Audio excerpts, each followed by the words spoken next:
Jadi saya Alvin Liman. Saat ini saya mewakili PT Transkon Indonesia, di mana tempat saya bekerja sekarang. Kita sendiri PT Transkon bergerak di bidang ekspor impor, supply chain, yang mana nanti ada beberapa anak turunannya ya dari PT Transkon itu sendiri. Nah, mungkin untuk personal saya Alvin, alma mater saya dulu di teknik industri, ya. Jadi mungkin di sini juga ada beberapa teman yang sama nih alma maternya teknik industri seperti itu ya. Mungkin kita bisa saling sharing lebih dalam juga nanti ya. Saya harapannya seperti itu. Nah, untuk siang ini sendiri saya lebih prefer kalau kita ini sharing, jadi open sharing, kita bisa saling tukar ide atau ya pastinya juga ada sesi tanya jawab nanti dari teman-teman dari UNER.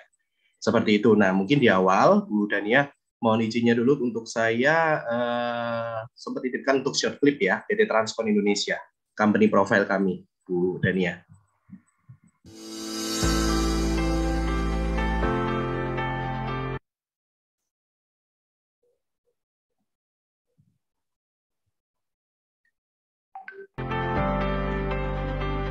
Di era digital saat ini, evolusi industri logistik memberikan pengaruh besar terhadap dunia bisnis. Peran logistik saat ini tidak hanya menangani pergudangan dan perpindahan barang, yakni juga dituntut untuk mampu beradaptasi dengan perkembangan teknologi.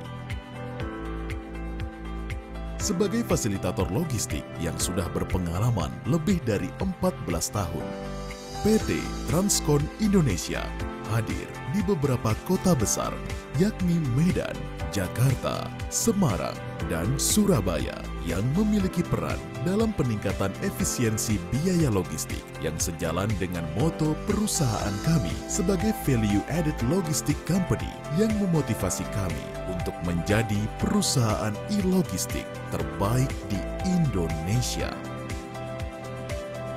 Dilengkapi dengan sumber daya manusia yang terlatih dan peralatan penunjang yang memadai, tentu akan mempermudah tim dalam menghandle kargo. Tak hanya itu, kemudahan akses informasi dan monitoring yang berbasis IT akan membantu dalam monitoring pergerakan shipment mulai dari proses inbound, clearance, dan inventory. Dilengkapi dengan CCTV dan tracking e-seal sehingga dapat dimonitoring sampai tempat tujuan dengan cepat, aman, efisien, dan transparan. Selain itu, Transkon Indonesia juga menghadirkan sebuah inovasi ide bisnis berupa plug and play untuk menunjang pemaksimalan inventory gudang dan tracing by system. Sebagai pusat logistik berikat yang inovatif, PT Transkon Indonesia siap untuk melayani segala pertanyaan dan keluhan pelanggan dengan prinsip komunikatif, orientasi pelanggan, kredibilitas tinggi, dan energi. PT Transkon Indonesia, Teamwork, Continuous Improvement, Innovation.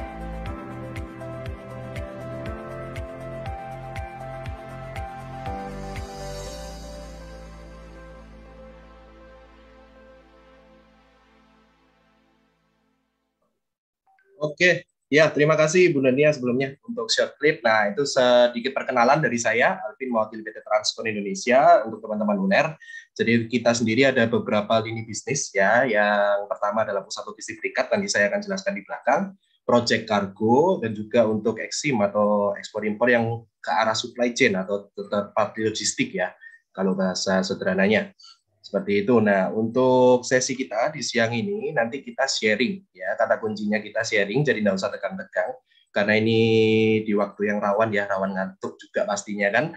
Nah, nanti kita juga akan ada quiz, short quiz yang pastinya ada hadiah yang akan kita bagikan ke teman-teman dari UNER ya pada saat sesi tanya jawab kita nanti.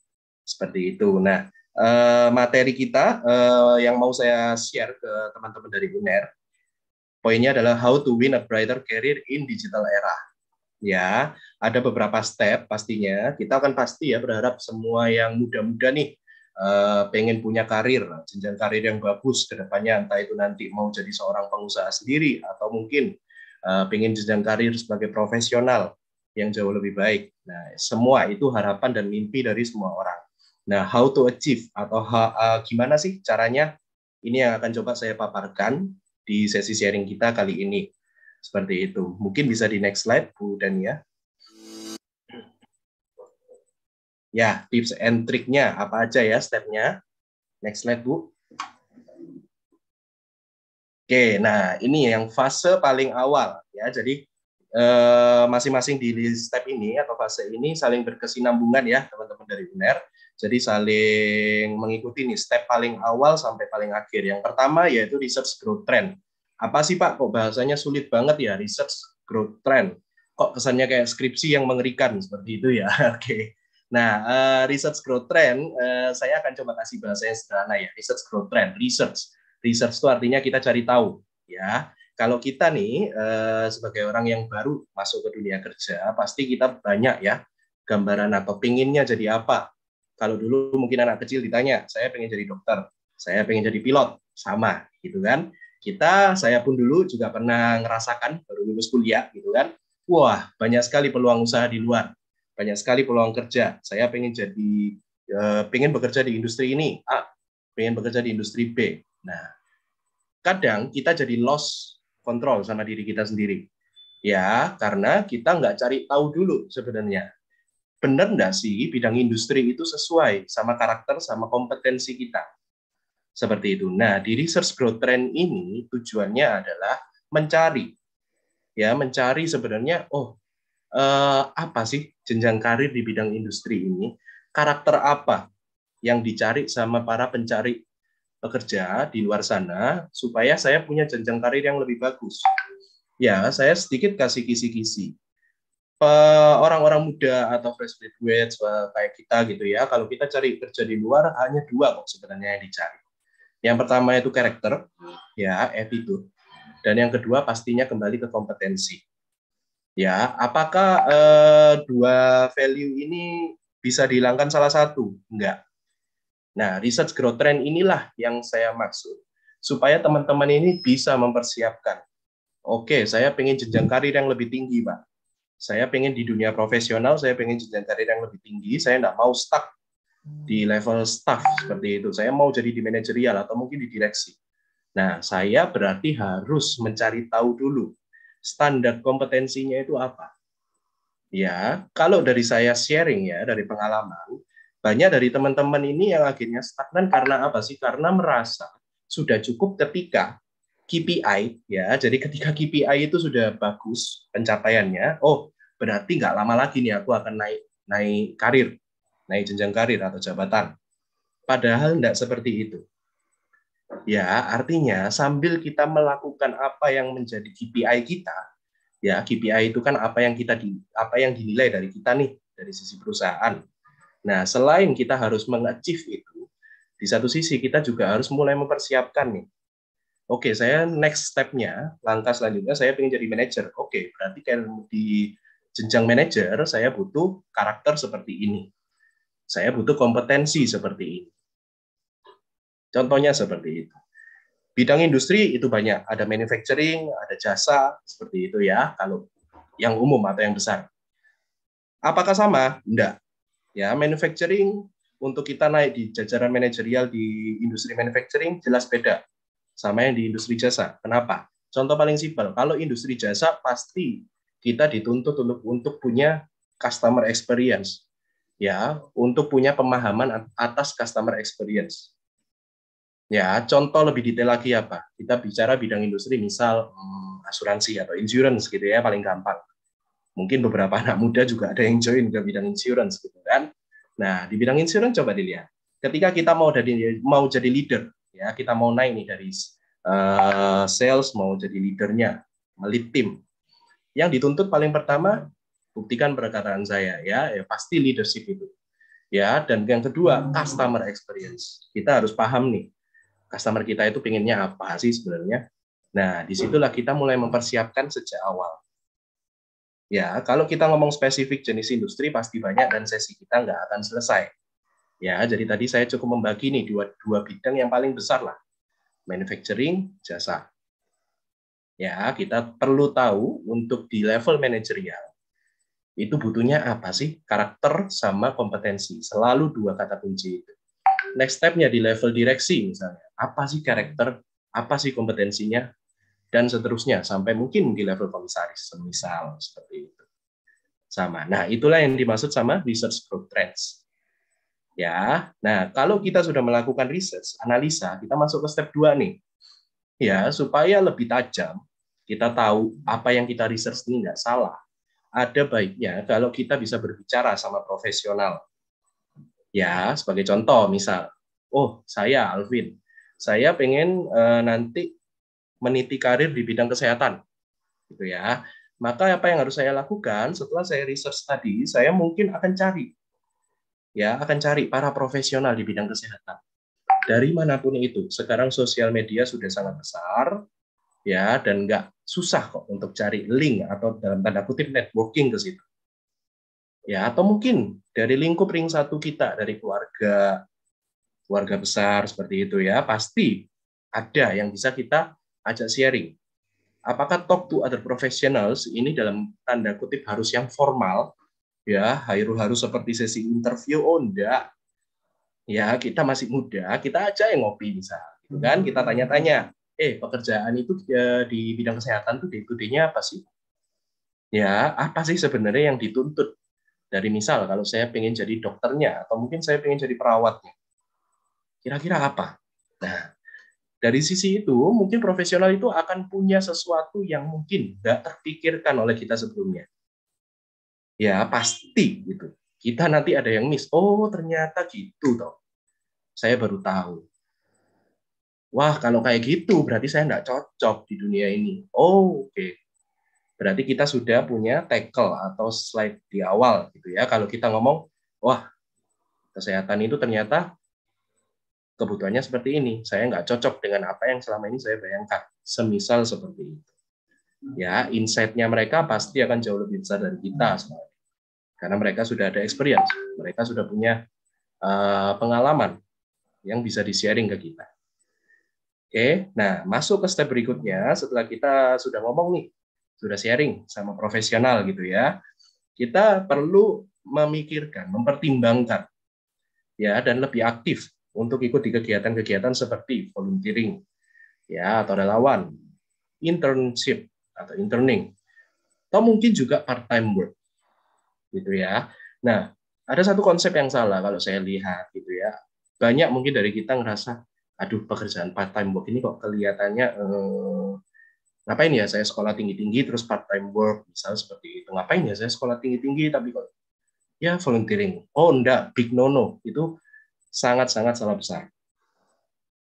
Ya, karena dari kegiatan-kegiatan yang sifatnya simpel atau sederhana seperti itu, kita bisa lebih tahu lagi, lebih dalam lagi. Ya, sebenarnya tujuannya itu apa sih? Gitu. Ya, sebenarnya di bidang yang kita pengen atau kita harapkan itu apa sih benar-benar? Kita memverifikasi nih, tadi kita sudah ngeriset, sudah menganalisa. Yang kedua, kita sudah bicara, sudah sharing sama para profesional. Dan yang ketiga, kita sudah langsung melakukan eksekusi. Ya, saya yakin juga hampir di semua jurusan pasti ada kegiatan magang, gitu kan, ada kegiatan praktek kerja. Nah, itu juga harus benar-benar dimanfaatkan, teman-teman. Ya, dimanfaatkan dengan baik supaya kita lebih mengenal. Ya, apalagi kalau universitas kita punya satu jaringan atau networking yang luas. Artinya kita bisa milih nih, oh iya tadi saya punya mimpi, saya pengen bekerja di menjadi profesional di bidang kesehatan atau di bidang agriculture.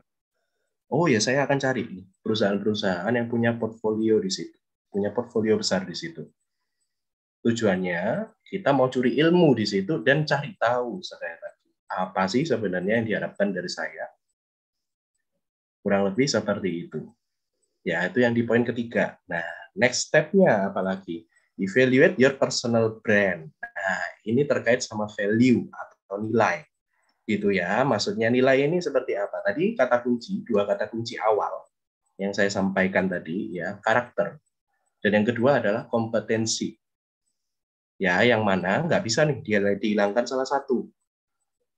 Ya, nah, evaluate your personal brand ini contoh konkretnya apa sih Pak sebenarnya? Apakah cuma saya membayangkan gitu tak? Oh, kira-kira orang ini akan menilai saya seperti ini gitu ya? Oh enggak, ya kita nanti bisa mengevaluasi dan membahasakannya ke dalam CV. Ya, ketika kita mau masuk ke bidang pekerjaan apapun itu, yang pertama kali pasti diminta apa sih? Pasti CV kan? Pasti resume. Nah, di situ. Nah, untuk menyusun resume itu juga bukan cuma sekedar menyusun resume. Ya, cuman oh pokoknya aku SD di sini, SMP di sini, SMA di sini gitu kan. Udah selesai. Terus IPK aku berapa? And selesai. Enggak, bukan seperti itu pastinya. Ya, tapi resume ini harus menggambarkan value-nya kita itu apa. Kita itu mau menawarkan apa. Ya, contoh lebih konkret lagi. Saya di sini ada di posisi manajerial di PT Transkon Indonesia. Ketika saya melihat resume dari mungkin calon pekerja baru yang masuk ke tempat saya gitu ya. Yang pertama kali saya cari bukan dari anak ini pendidikan terakhir apa sih atau working experience-nya apa. Ya, screening paling pertama saya mau baca dulu value proposition-nya. Ya, si A ini value proposition-nya apa sih? Motonya apa dia? Ya, saya enggak tahu dengan orang lain seperti apa. Ya, tapi kalau dari saya pribadi, saya sangat melihat itu. Screening paling pertama justru saya akan melihat value proposition-nya. Saya tahu dulu nih, orang ini kira-kira harapannya apa, ekspektasinya apa. Ya, karena kalau kita ngomong pendidikan, kita ngomong working experience, percaya deh, ya akan selalu ada yang lebih baik di luar sana. Pasti. Ya, kita bilang, wah saya ini summa cum laude, misal. Saya ini cum laude. Tapi di atas langit masih ada langit. Seperti itu. Akhirnya apa? Yang membedakan si A sama si B, itu bukan lagi dari pendidikan, bukan lagi dari experience, bukan lagi dari apapun itu. Ya, tapi ke value proposition-nya dia. Orang ini motivasi kerjanya apa? Ya, ekspektasi harapannya dia apa? Nah, itu yang kita lakukan di screening paling pertama. Ya, seperti itu. Oke, next-nya Bu Dania mungkin ke next slide. Di step kelima. Ya, kita sekarang tadi di 4 langkah awal ya, kita sudah benar-benar mapping nih ya. Kita sudah benar-benar tahu. Sudah benar-benar confidence. Jangan ada keraguan ya. Pokoknya dari 4 poin awal kita sudah harus benar-benar confidence. Oke, kalau saya mau masuk ke bidang industri jasa ya, terutama misal jasa logistik. Oke, saya tadi sudah tahu nih growth trend-nya seperti apa sih, apa yang dicari di setiap levelnya, di setiap level jabatannya untuk saya jadi seorang profesional yang bagus nanti. Nah, begitu kita sudah confidence, tahap berikutnya adalah learn. Learn itu belajar, pasti dong ya. Jadi kita tadi menyesuaikan dengan cara belajar. Ya, kita tahu di level manajerialnya kita sudah tahu karakter sama kompetensinya yang mau dicari itu apa sih. Nah, di level direksinya itu apa sih? Nah, kita mulai curi start. Ya, ini benar-benar sesuatu yang akan sangat membantu. Karena banyak juga di luar sana yang mereka itu tadi kembali, mereka cuma sekedar stuck di tempat. Mereka cuma jadi bunga ya, kalau bahasa umpamanya nih, umpama cantiknya nih. Bunga yang layu nih sudah sebelum berkembang. Kenapa?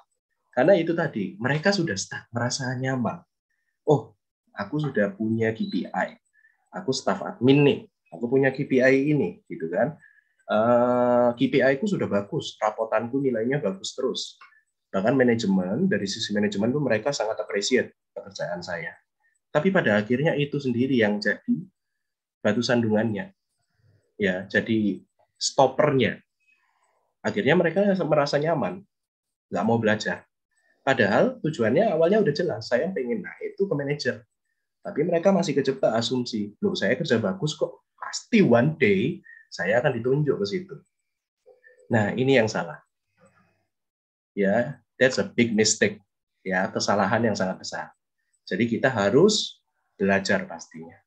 Belajar kemana? Untuk mempersiapkan tadi growth trend-nya kita mau lari kemana nih. Kalau kita mau lari ke entrepreneurship, ya that's okay. Berarti apa yang dicari di situ? Karakter apa sih seorang pengusaha itu yang harus punya? Apakah tough, ulet, gitu ya, nggak gampang disetir sama orang misalnya, gitu. Atau punya kompetensi, ya di kompetensi apa? Analisa data, misalnya. Karena seorang pengusaha harus mampu nih analisa. Ini rugi nggak nih aku kalau jalan seperti ini? Untung nggak nih kalau jalan seperti ini? Nah, kurang lebih seperti itu. Learn. Learn ini sumbernya dari mana? Oh, banyak. Ya, kembali lagi, kita sekarang sudah di zaman digitalize. Ya kan? Tadi kata kunci di topik awal kita, digitalize. Learn, kita bisa masuk ke contoh Udemy. Mungkin kalau beberapa teman pasti akan tahu. Ya, Udemy itu memberikan akses kita untuk belajar dari e-book. Banyak e-book yang di-share di situ. Apapun itu topiknya. Ataukah dari Udemy, atau mungkin, oh saya lebih suka yang buku konvensional. Ya mau. Nggak apa-apa. Oh, atau Pak, gini Pak, saya suka nonton YouTube, Pak. Ya sekalian aja aku belajar dari YouTube. Nggak apa-apa, nggak ada salahnya sama sekali. YouTube juga banyak poin-poin learning di situ. Ya, apapun itu. Apakah Instagram juga, Pak? Yes, tergantung sebenarnya kontennya. Teman-teman ini mau nyari apa sih? Ya, kalau tujuannya untuk belajar, carilah materi-materi yang sesuai dengan apa yang teman-teman memang mau cari.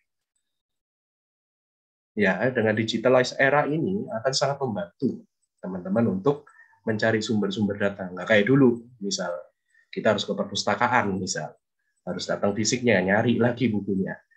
Sekarang kita sambil tiduran di rumah pun mungkin kita buka Google, kita cari materi apa, udah dapat semua. Gitu ya. Nah, untuk next berikutnya setelah kita learn, ya pastinya ke professional development. Nah, ini perkembangan ya. Untuk pengembangan sebagai kita kalau misal mau menjadi seorang profesional, ya sama kita juga harus mendevelop, mengembangkan diri. Dalam sisi apa? Kembali lagi ke kata kunci yang selalu saya ingatkan. Karakter sama kompetensi.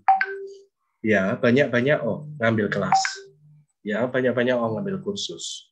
Nanti di belakang saya akan sedikit tunjukkan nih di kita PT Transkon Indonesia sendiri, ya kita ini juga ada semacam kelas atau universitasnya lah untuk mengakomodasi para pekerja yang mau belajar setiap hari senantiasa mau belajar, mau cari tahu hal yang baru. Ya, modelnya berupa apa? Kursus. Bisa juga berupa kelas atau bahkan juga sertifikasi. Sertifikasi profesi.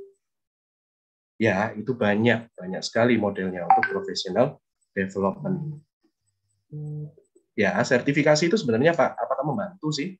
Oh, sangat membantu. Di beberapa bidang pekerjaan khusus, ya tanpa ada sertifikasi pun itu kita nggak bisa asal masuk pastinya. Ya, tapi apakah itu juga di luar kalau memang dimandatkan dari bidang usaha khusus itu, apakah juga berfungsi? Sebenarnya pasti berfungsi. Ya, karena kita juga dapat knowledge, kita dapat pengetahuan yang besar di situ. Kita bisa nih, one day, who knows, siapa yang tahu, gitu kan? Ilmu itu pasti akan bisa kita pakai. Ya, mungkin untuk entrepreneur juga, atau apapun.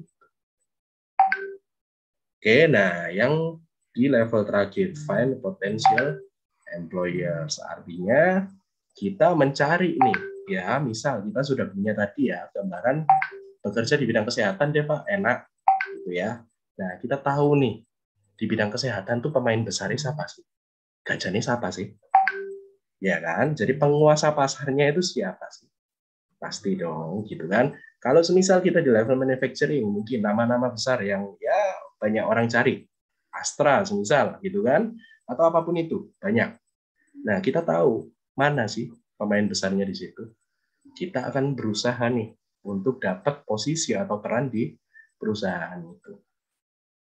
Ya, atau kalau memang mungkin terlalu jauh lah ke situ. Banyak. Ya, kita bisa buka LinkedIn. Kita bisa buka mungkin ya LinkedIn, Jobstreet, apapun itu. Banyak link ke sana. Kita bisa lihat nih, perusahaan yang bergerak di bidang kesehatan. Oke, ada A, B, C. Nah, ini saya fokus dulu nih. Saya mau coba yang di A.